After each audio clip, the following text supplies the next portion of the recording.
기도할게요. 고마우신 하나님 감사합니다. 오늘도 새로운 날 주셔서 이렇게 학우님들과 만나게 해주셔서 감사합니다. 오늘 이 시간을 통하여 우리의 마음의 문을 열어주시고 눈을 열어주시고 귀를 열어주셔서 하나님의 말씀을 깨닫게 하시고 하나님의 말씀을 더 알아가는데 한 걸음 더 가까이 갈 수 있도록 도와주시옵소서. 말씀을 전하는 저의 입술을 주장하여 주시고 듣는 분들의 마음을 이끌어 주시옵소서. 감사드리고 예수님의 이름으로 기도하옵나이다. 아멘.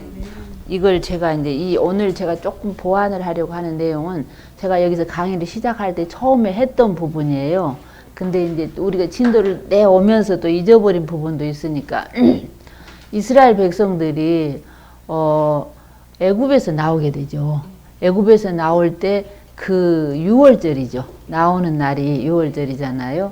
그러니까 양고기를 잡아서 먹고 피를 문설주에 발랐는데 그런 이스라엘 백성의 집은 죽지 않고 그 나머지 집들은 다 장자가 죽었잖아요. 그래서 그날이 구원의 날인 것이죠. 이게 6월절을 그래 이스라엘 민족들은 굉장히 중요한 명절이잖아요. 예. 6월절은 구원의 날인 거예요. 그리고 그날 탈출했죠. 동토의 땅, 종으로 살던, 노예로 살던 그 이집트에서 탈출했기 때문에 이스라엘 백성은 그날로 자유자가 된 거예요. 해방자가 되었고, 자유자가 되었고, 그리고 구원을 경험한 것이죠. 첫 번째 6월절이 애굽에서 있었어요. 근데 두 번째 6월절은 시내산에서 섬기게 되죠. 그러면서 해마다 6월절을 섬기죠.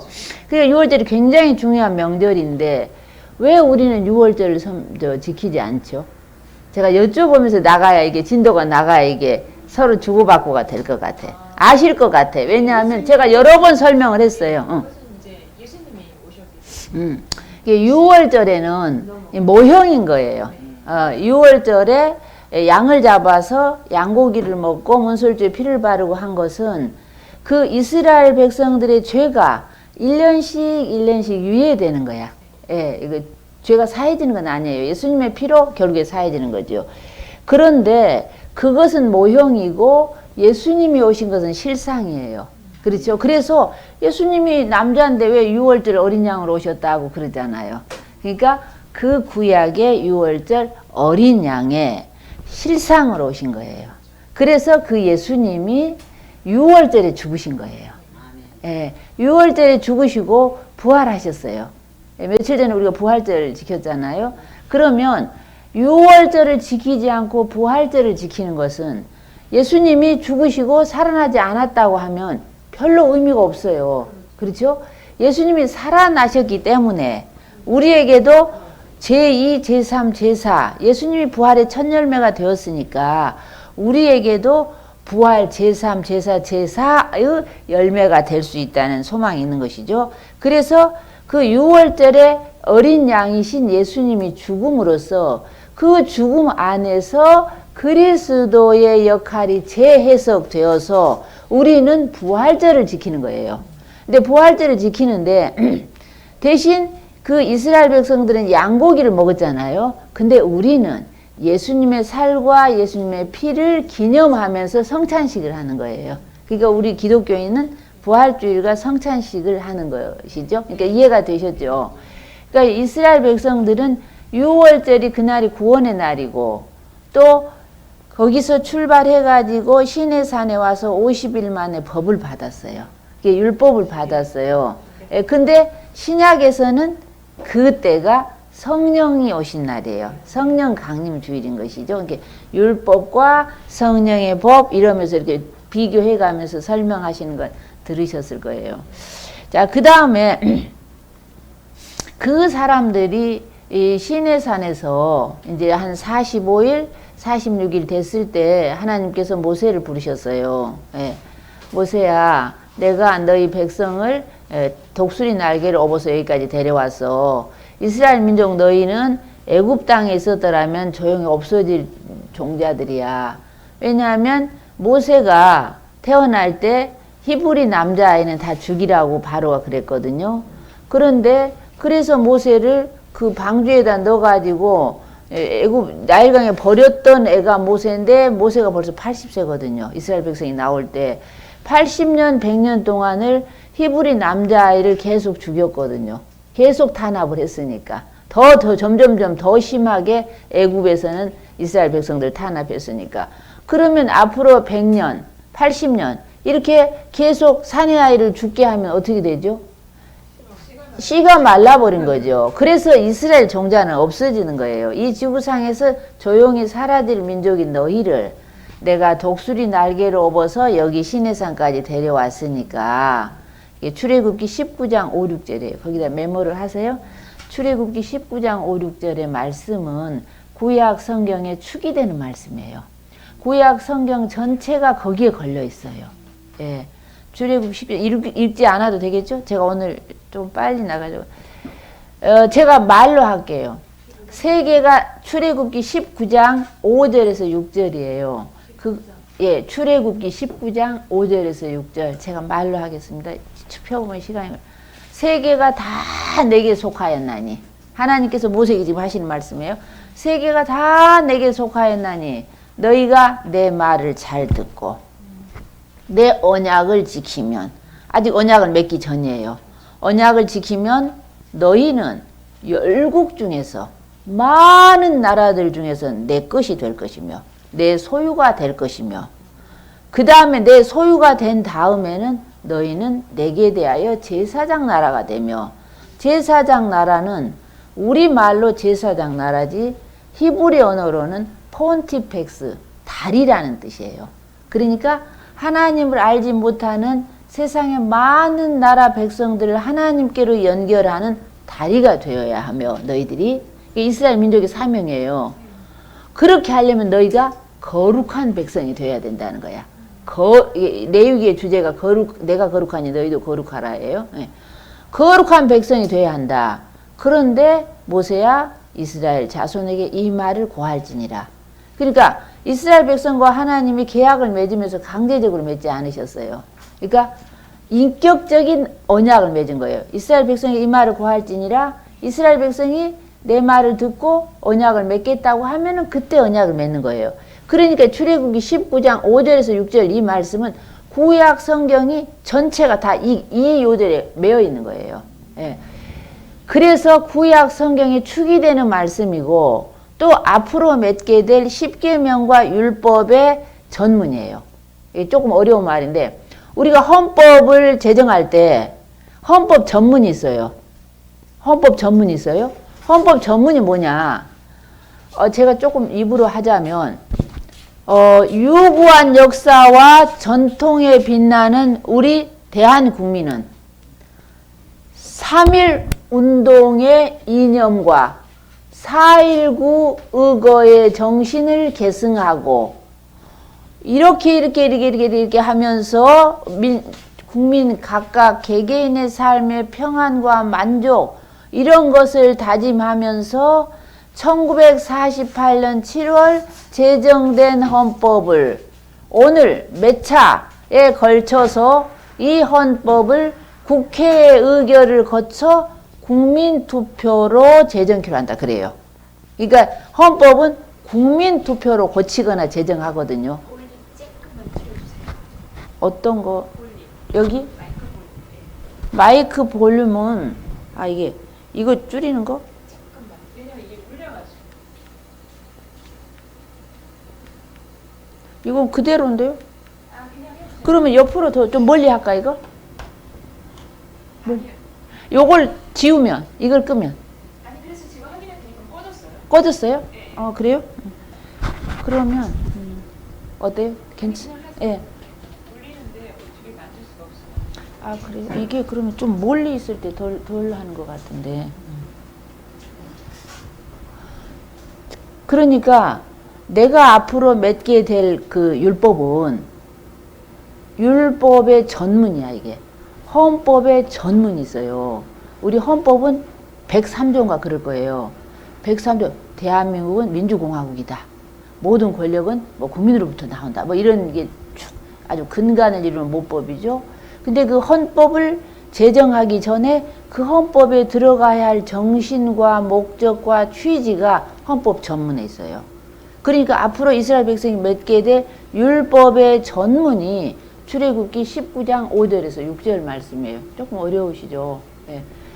얼마 전에 우리나라 사람이 그 영국에 가서 이 구절 말씀을 가지고 박사학위를 받았어요.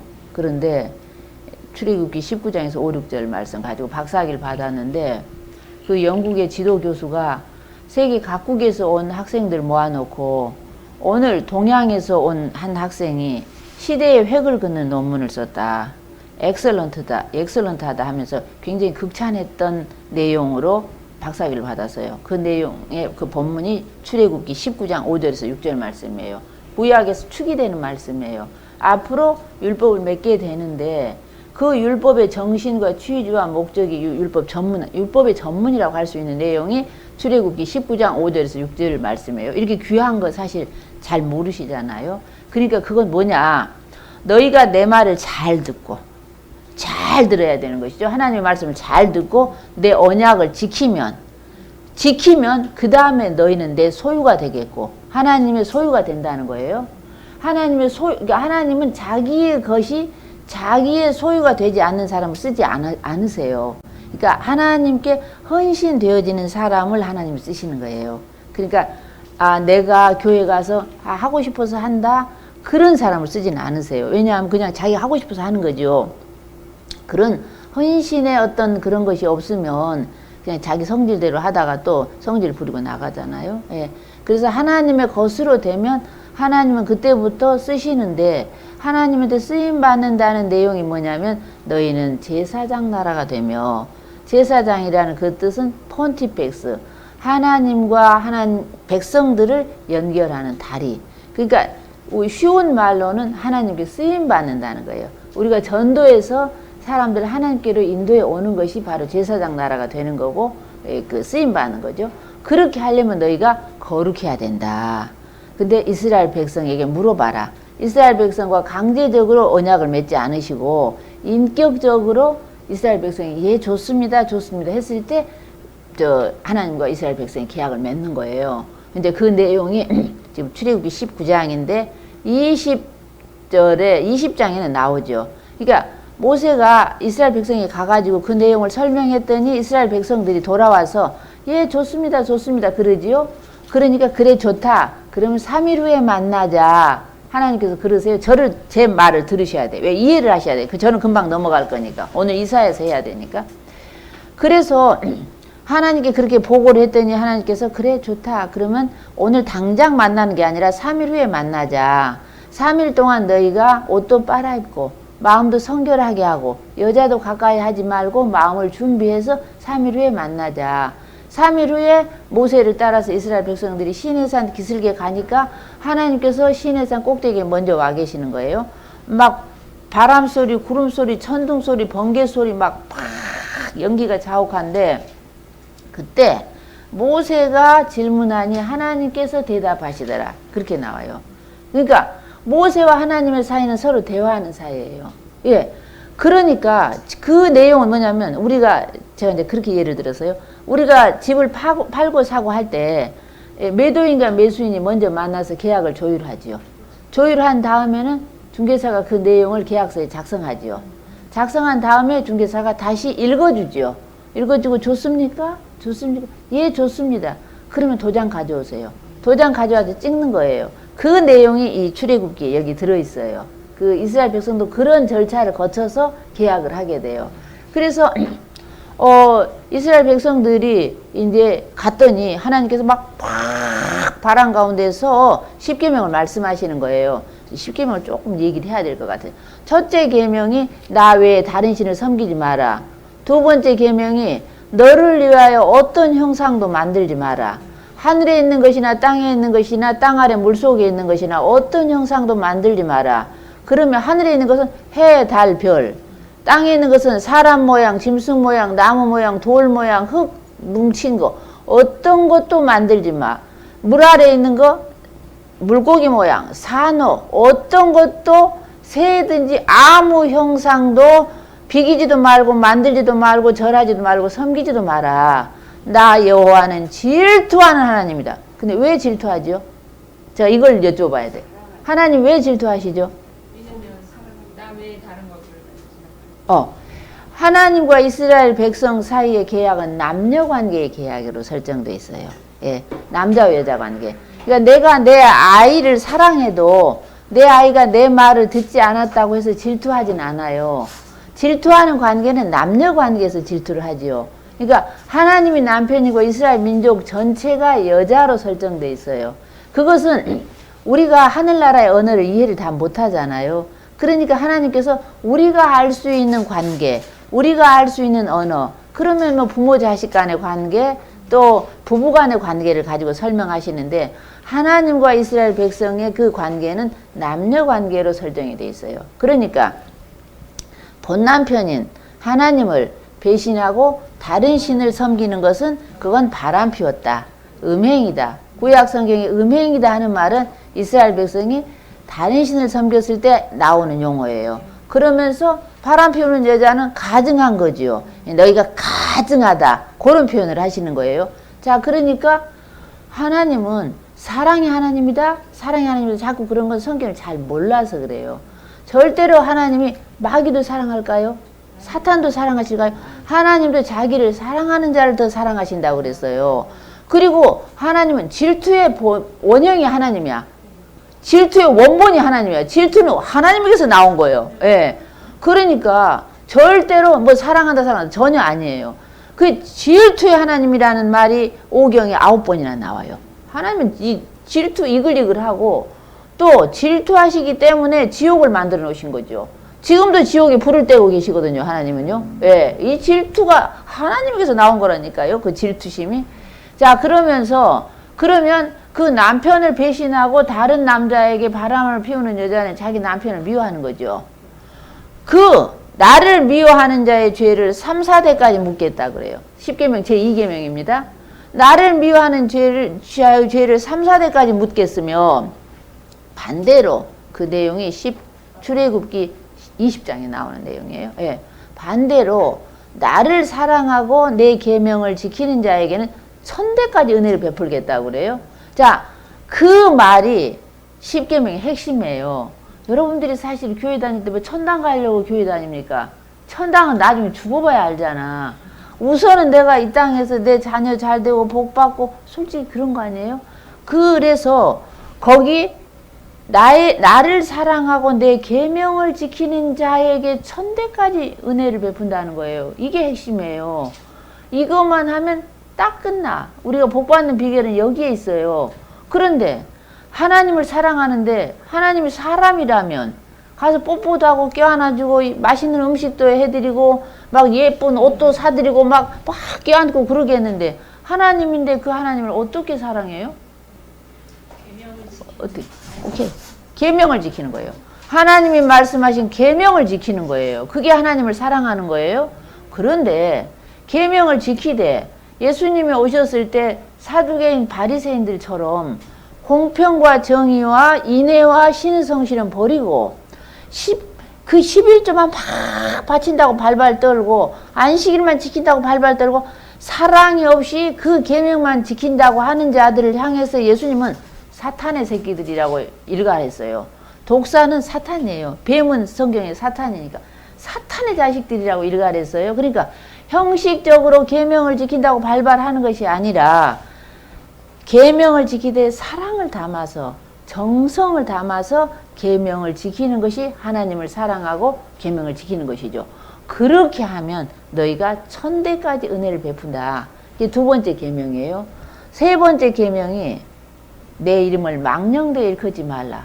자, 쉽게 예를 들어볼게요. 남편과 아내가 결혼했어요. 그런데 아내가 밖에 나가서 자기 남편을 험담을 하는 거야. 자기 남편 이름을 함부로 불러대는 거야. 그거 별로 안 좋겠지요. 예, 내 이름을 망령되이 일컫지 말라. 그래서 1계명, 2계명, 3계명이 하나님에 대한 계명이에요. 예, 나 외에 다른 신 섬기지 마라. 어떤 것도 형상을 만들어서 거기에 절하거나 섬기거나 하지 마라. 세 번째, 내 이름을 망령되이 하지 말라. 망령되이 여기지 말라. 세 번째 계명까지가 하나님에 대한 계명이에요. 예. 그 다음에 4, 5, 6, 7 계명은 사람에 대한 계명이에요. 사람과의 관계를 어떻게 해야 되는가를 말씀하신 게 4, 5, 6, 7 계명인데 네 번째 계명, 인간에 대한 계명을 첫 번째로 안식일을 기억하여 거룩히 지키라 그랬어요. 자, 안식일을 지키는 것이 보통 지금 주일과 안식일은 다릅니다. 예, 지금 그것도 정리를 좀 해야 돼요. 교통 정리를 해야 돼요. 예. 안식일을 지키는 것을 안식일을 지키면 하나님이 덕을 볼까요? 사람이 덕을 볼까요? 사람이 덕을 보죠. 예. 그 안식일을 지키라고 하나님께서 명하신 그 배경에는 약자를 배려하는, 우선적으로 배려하는 마음이 있어요. 그러니까 이스라엘 백성들이 지금 시내산에 오기 전 50일 전까지만 해도 애굽에서 종이었어요. 노예였어요. 아무리 열심히 일을 해도 월급이 없었어요. 보너스도 없었어요. 그런데 이제 너희가 자유자가 되었어. 그러니까 너희 집에 살고 있는 너희 아내, 남종이나 여종이나 가축들이라도 월급이 없어요. 6일 동안 힘들게 일을 했으면 7일째 되는 날은 숨 돌릴 틈을 주어라 해요. 거기 출애굽기 지금 그 19장을 하고 있죠. 20장 하고 있죠. 23장 12절에 보면 너는 안식일에 쉬라. 너희 남종과 여종과 가축들이 숨을 돌리리라. 그렇게 쓰여 있어요. 그 23장 12절인가요? 숨을 돌리리라. 그러니까 그렇게 부렸으면 숨 돌릴 틈을 주어라 해요. 예. 그런데 우리가 이제 창세기 1장을 배울 건 이제 배우면 내가 6일 동안 일을 하고 7일째 되는 날 쉬었으니까 너희도 쉬라. 그래서 하나님이 쉬었으니까 우리도 쉰다. 그렇게 보통 설명하시잖아. 그런데 그게 아니에요. 예수님 하나님의 아들로 오셨잖아요. 이 언약을 받은 지 1400년 후에 예수님이 오셨어요. 그런데 예수님이 오셔서 안식일이 사람을 위한 거냐, 사람이 안식일을 위한 거냐. 예수님의 제자들이 베드로가 밀을 까물다가 안식일날 그 바리새인들로부터 질타를 당했죠. 너 왜 안식일 지키지 않느냐. 그럴 때 예수님께서 야, 사람이 안식일을 위한 거냐, 안식일이 사람을 위한 거냐. 안식일이 사람을 위하여 존재하는 것이라는 거예요. 그러면서 예수님께서 뭐라고 말씀하셨냐. 항상 예수님이 안식일날 일하다가 바리새인들에게 자꾸 구설수에 올랐어요. 그런데 예수님이 뭐라고 그러셨죠? 내 아버지께서 일하시니 나도 한다야. 내 아버지는 안식일도 일을 하시는 거예요. 자, 이것을 보세요. 제가 어릴 때 우리 아버지랑 들에 가서 모내기를 했어요. 제가 못줄을 잡았어요. 예를 드는 거예요. 제 얘기를 하려고 한 건 아니고요. 그런데 우리 아버지께서 모내기를 다 끝내면 자녀들을 자 들어가라. 이제 다 끝났다. 이제 나도 다 그만할란다. 얼른 이제 그만하고 자 들어가자 해요. 그러면 우리는 끝난 줄 알고 다 들어와요. 씻고. 그럼 우리 아버지께서는 아직도 계속 일을 하고 계세요. 마무리를 다 하고 계세요. 내일 일까지 하고 계세요. 아버지는. 그러니까 아버지는 자녀를 배려하는 마음에서 내 일이 다 끝났다. 나도 이제 쉴 거니까 너희도 그만하고 쉬어라. 이런 것이지. 안식일에도 하나님은 계속 일하신다고 예수님의 입을 통하여 그렇게 하잖아요. 자, 그래서 안식일을 기억하여 거룩히 지키라 하는 건 사람을 위한 거예요. 예, 그 정리가 되셨잖아요. 그 다음에 제가 이제 다섯 번째 계명이 내 부모를 공경하라, 살인하지 말라, 간음하지 말라. 요거까지가 사람에 대한 계명이고 8, 9, 10은 물질에 대한 거, 돈에 대한 거, 이익에 대한 거예요. 그럼 8계명이 뭐냐 하면 도둑질 하지 말라야. 예. 9계명이에요. 9계명이 중요한데 9 다 중요하지만 9번째 계명이 내 이웃에 대하여 거짓 증거하지 말라. 이게 법정 용어잖아요. 재판장은 사실 실체적인 진실을 잘 알지 못해요. 예. 증인이 진짜를 알아요. 그런데 증인이 보통 재판장에 가서 증인으로 서게 되면 바로 정직하게 있는 그대로를 증언해야 되는데 저쪽에서 얼마나 많은 그게 들어오겠어요. 이렇게 증언해 달라고 들어오겠죠. 이익을 약속받는다든지 돈을 받는다든지 나중에 어떤 것을 약속받고 보장받고 이 사람이 거짓 증언을 하게 되면 상을 받아야 될 사람이 벌을 받고 벌을 받아야 될 사람이 상을 받게 되는 거죠. 그러면 재판이 공정하지 않게 되죠. 그럼 억울한 사람이 생기는 거죠. 억울한 사람이 생기면 그게 분이 하늘에 쌓이는 거야. 예. 그래서 하나님을 원망해. 어쩌다가 하나님 내가 일 잘못한 게 없는데 왜 내가 이렇게 그러다 보니 사형 선고도 당하고 무기징역도 당하고 이 인생이 망쳐지기도 하잖아요. 그러기 때문에 그렇게 되면 그 사회가 정직한 사회가 되지 못해요. 불평과 불만과 원한이 사무치는 사회가 돼요. 지금 비슷하잖아.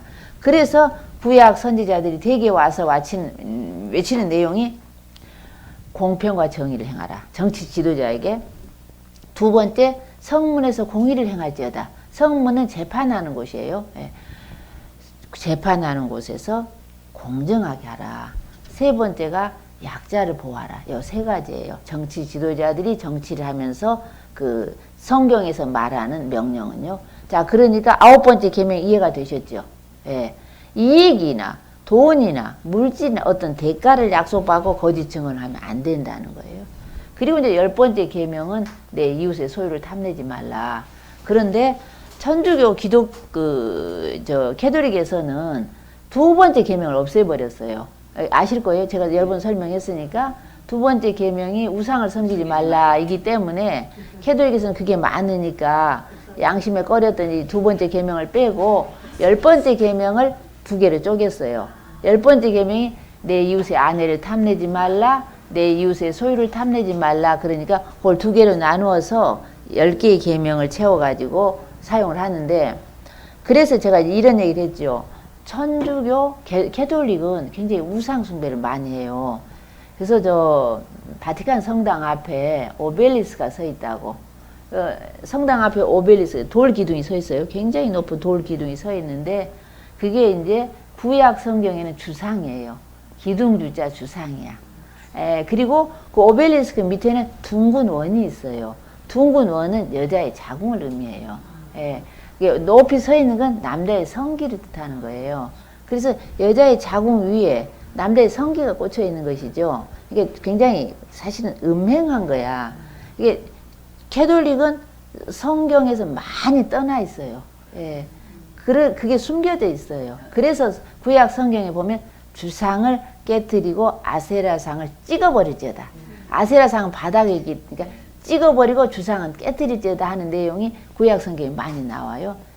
그렇게 해서 제가 10계명이 1, 2, 3계명은 하나님에 대한 계명, 4, 5, 6, 7은 인간에 대한 계명, 8, 9, 10은 물질이나 돈이나 이익에 대한 계명이라고 제가 정리를 해드렸고요. 그 다음에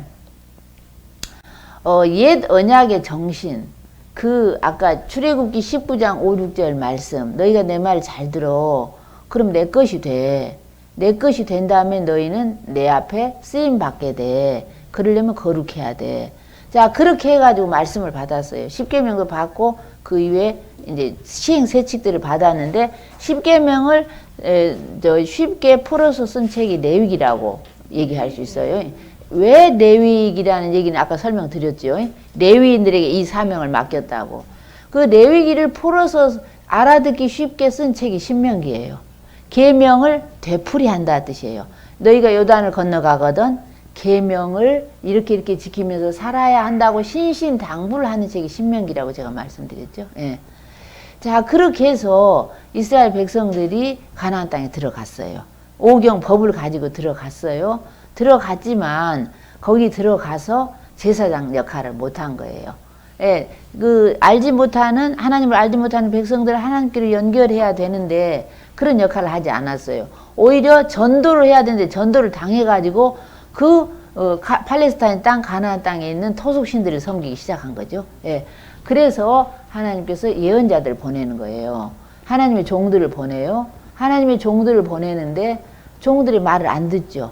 종들을 때리고 죽이고 또 상처를 입히고 계속 그러는 거예요. 하나님께서 또 보내. 계속 종들을 보내요. 종들을 보내도 계속 안 되니까 하나님께서 자기 아들을 보내시는 거예요. 자기 아들을 보내시는데 아들이 오니까 농장에 농부들이 이 자는 이 농장의 상속자가 아니냐. 이 자를 죽여버리면 이 농장이 전부 우리 것이 되지 않겠냐 하면서 그 아들을 포도원 밖으로 끌어다가 십자가에 매달아 죽여버렸어요. 그러니까 예수님이 그렇게 말씀하시죠. 장차 농장 주인이 와서 이 악한 농부들을 어찌하겠뇨 하고 복음서에 세 군데 다 기록되어 있어요. 그러니까 예수님께서 구약을 요약해서 단 몇 절로 말씀하신 것이 바로 복음서에 나오죠. 예. 자, 그러니까 이스라엘 백성들이 전혀 율법도 지키지 않고 예언자들의 말도 듣지 않고 그러니까 말라기 선지자가 온 거예요. 예. 그러니까 그 모세로부터 말라기까지는 한 1000년의 기간이에요. 예. 말라기 선지자가 와서 마지막에 하나님과 이스라엘 백성은 남녀관계라고 그랬죠. 첫 장 말라기서를 딱 열면 하나님께서 이렇게 말씀하세요. 그 이제 이혼을 해야 되겠어. 이혼한 남자가 마지막으로 여자를 한번 만나는 거예요. 만나가지고 이렇게 말해. 내가 당신에게 해준 건 없지만 그래도 나 나름대로 당신을 사랑한 것만은 사실이었어요. 이렇게 남자가 아내에게 말을 해요. 헤어지려고 하면서. 그랬더니 여자가 매요? 당신이 나를 사랑했다고요? 어떻게 사랑했는데? 어떻게 사랑했는데? 내놔봐. 꼭 그렇게 나와. 거기 말라기서에 바로 그렇게 나와요. 그러면서 말하는 것마다 이스라엘 백성들이 따박따박 말대꾸를 하는 거예요. 예, 마치 여자가 남편에게 말대꾸 하는 것처럼. 자, 그럴 때는 어떻게 해요? 남편은 여자를 때리거나 안 그러면 문 닫고 나가버려야 돼. 안 그러면 죽이니까. 예, 죽이게 되니까. 그런 심정이 그 말라기서에 들어있어요. 이게 말라기서는 하나님의 사랑을 모르고서는 말라기서를 읽을 수가 없어요. 예. 그러고서 말라기서 2장 4절에 보면 이렇게 나와. 내가 너희에게 2장 4절 읽어볼까? 말라기서 2장 4절 한번 보세요. 그냥 말만 하고 가느니 보다. 예. 제가 구약을 한번 쭉 개관하는 거예요. 예. 말라기서 2장 4절 한번 읽어보세요. 예. 누가 한번 읽어보세요. 만군의 여호와가 이르노라 내가 이 명령을 너에게 내린 것은 너희와 마이크 저리 주시고 마이크 들고 읽으셔야 다른 분들이. 그렇구나. 예. 만군의 여호와가 이르노라 내가 이 명령을 너에게 내린 것은 너희와 세운 나의 언약에 항상 있게 하려 함인 줄을 너희가 알리라. 다음 5절. 너희와 세운 나의 언약은 생명과 평강의 언약이라. 내가 이것을 거기까지. 자, 보세요. 레위기가 구약의 핵심이라는 거 이해가 되시죠? 이 구약의 마지막 책에 레위기를 지금 언급하잖아요. 예, 그러면서 내가 너희에게 제가 이제 읽을게요. 4절. 만군의 여호와가 이르노라 내가 이 명령을 너희에게 내린 것은 레위와 세운 레위기를 말하는 거예요. 레위와 세운 나의 언약이 항상 있게 하려 함인 줄 너희가 알 거야. 레위와 세운 나의 언약은 생명과 평강이 약속된 언약이야. 예. 그러니까 너희가 레위기를 지키면 오래 살아. 그리고 평안해. 근데 평안해도 오래 살지 않으면 별로 복이 없어.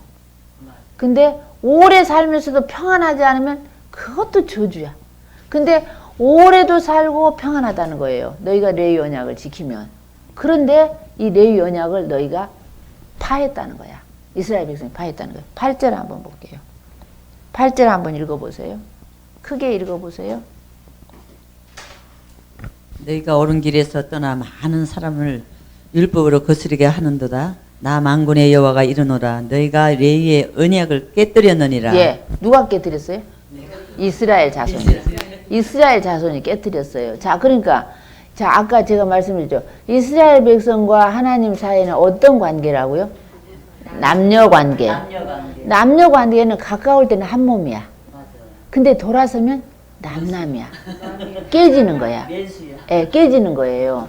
자, 그래서 그래도 이 남편 된 하나님은 그래도 그 여자를 사랑하셔서 그냥 훅 떠나지 못하시고 그래도 마지막으로 이렇게 말씀하세요. 내가 언젠가는 모르지만 엘리야를 보낼 거야. 엘리야를 보낼 건데 그때는 네가 돌아와야 돼.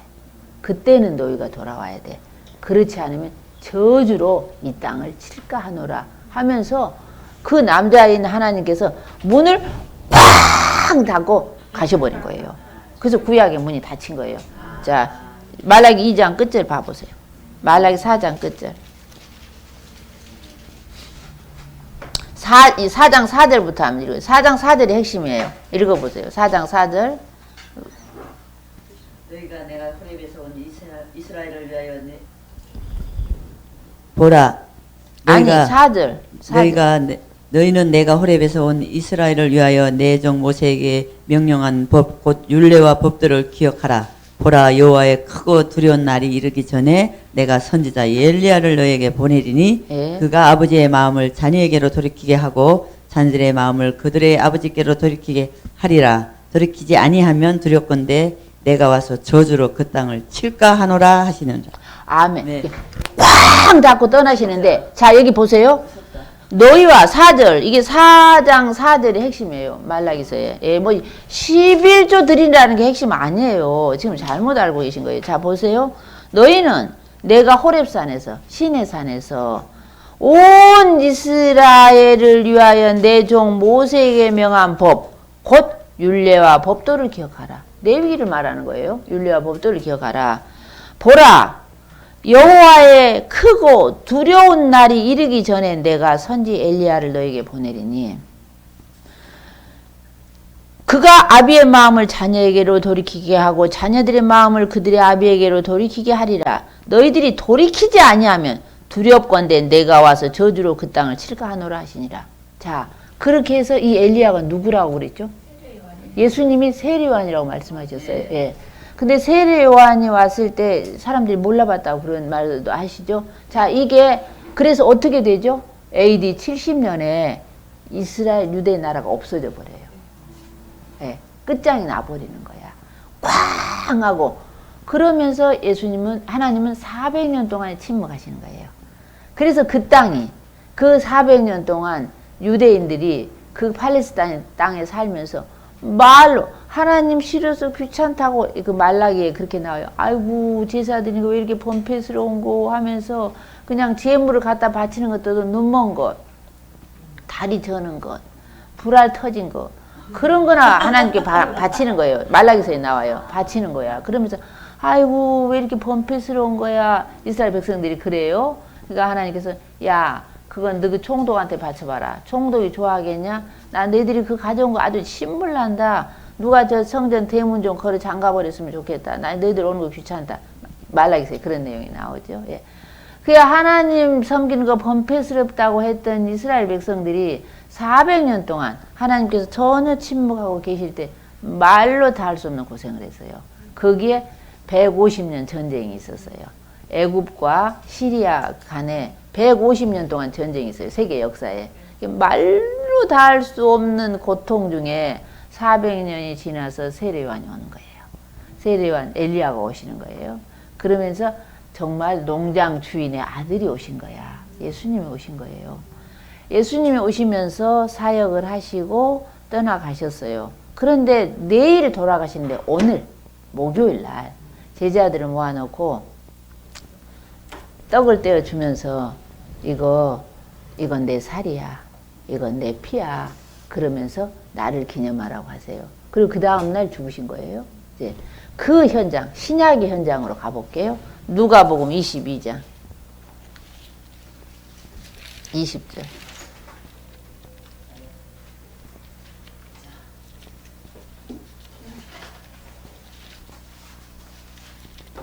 누가복음 22장 19절부터 한번 읽어주세요. 마이크 들고 읽어주세요.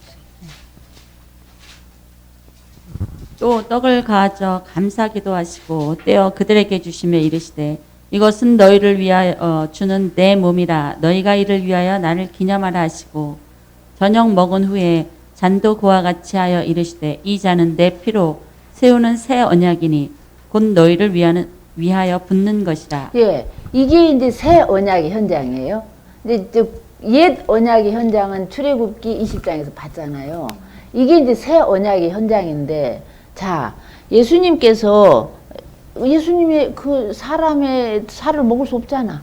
사람 피를 마실 수 없잖아. 그러니까 떡을 주시면서 이건 내 살이다 라고 생각하고 기념하라는 거죠. 포도주를 내 피라고 생각하고 기념하라는 것이죠. 그러면서 이게 새 언약이라고 했는데, 여기 이 새 언약에는 이방인도 포함이 되는 거예요. 우리 이방인도 포함이 되는데, 그럼 여러분 언제 이 언약에 저기 가담하셨어요? 오케이. 아유, 많이 아시는 거야. 세례 받는다는 게 세례 서식이에요. 세례식이 아니에요. 여기 시칠 세자잖아요.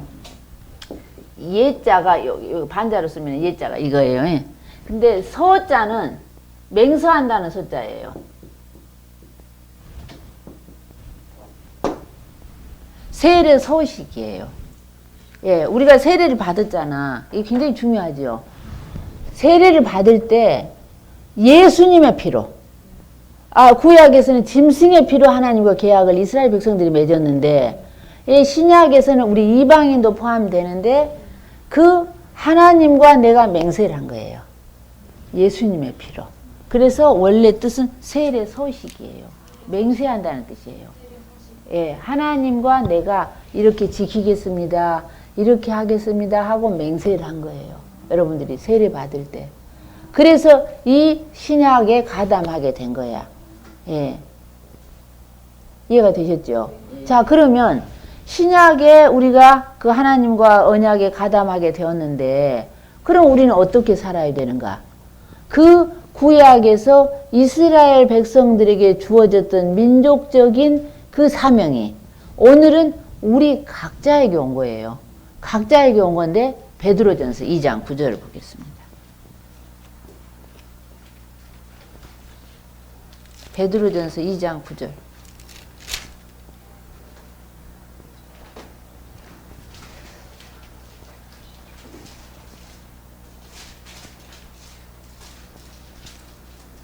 조금 이따가 다 찾은 다음에 읽어주세요. 예.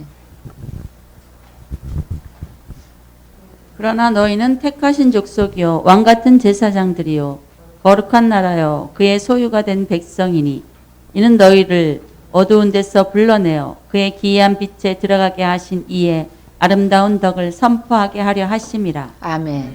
자, 어디서 많이 들었던 내용이죠. 아까 출애굽기 19장 5절 6절에서 너희가 내 것이 내 소유가 될 것이며 너희는 내게 대하여 제사장 나라가 될 것이며 거룩한 백성이 되어야 하리라. 그 사명이 이제 우리 이방인, 이 지금 예수님의 피로 하나님께 선서를 한 우리에게 주어진 건데, 제가 볼게요. 9절, 2장 9절.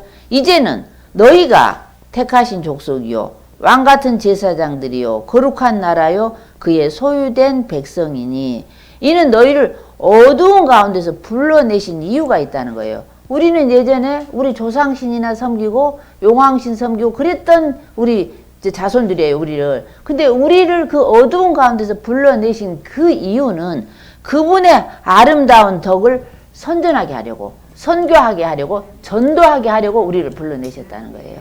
그러니까 이게 우리의 사명이 되는 것이죠. 여기까지 구약에서 신약까지가 정리를 해봤어요. 그 좀 아리까리하거나 이런 거 없으시죠? 예, 깨끗하게 정리가 되셨죠? 예. 자, 그래서 우리 성경을 이제 우리가 왜 우리 교회가 아직 종말론도 정리가 안 되고 천년왕국도 정리가 안 되고 또 뭐 계시록도 정리가 안 되는 이유가 있어요. 이렇게 구약을 성실하게 보지 않아서 그래요. 예, 구약을 성실하게 보면은 그냥 차근차근 정리가 되거든요. 예, 그렇게 해서 제가 다른 데서 강의를 했었는데 누가 요청을 했어요. 조금 더 자세하게 해달라고. 그래서 조금 여기 도움이 될까 해서 보충 삼아서 이렇게 말씀을 드렸습니다. 한 10분, 5분 정도 쉬고 오늘 이사야서를 하겠습니다. 예.